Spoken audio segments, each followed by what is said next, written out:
Bunny lived in a cozy hole nestled beneath the roots of an ancient oak tree. High in an ancient oak tree, a bird's nest was found. Birdie attempting her first solo flight from her nest.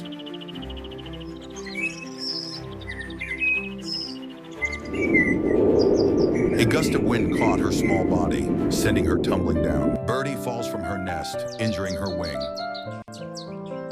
Bunny, a kind white rabbit, finds her and helps her. Bunny gently frees Birdie's wing from a thorny vine. Birdie, healed, flies back to her nest.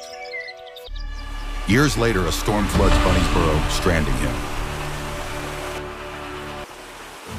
Birdie, now grown, sees Barnaby and rescues him. Bunny and Birdie are reunited.